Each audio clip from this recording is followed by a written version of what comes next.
APIAC మాజీ chairman వైఎస్ఆర్సీపీలో ఉన్నటువంటి గాకోళ్లపు శివరామ సుబ్రహ్మణ్యం రాజమండ్రి ఆయన ఇంతకుముందు ఏపీఐఏసి మాజీ చైర్మన్గా కూడా చేశారు.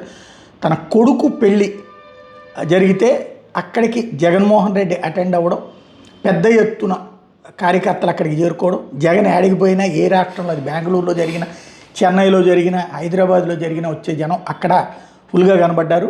అదే సందర్భంలో జగన్ అయితే పెళ్ళిళ్ళు ఇట్లాంటి వాటికి వెళ్ళి వాళ్ళని ఆశీర్వదించడం అనేటటువంటిది నాయకులకు సంబంధించినటువంటి కుటుంబాల్లో బాధ్యతగా తీసుకుంటాడన్నటువంటి విషయం మరొకసారి స్పష్టంగా కనిపించింది.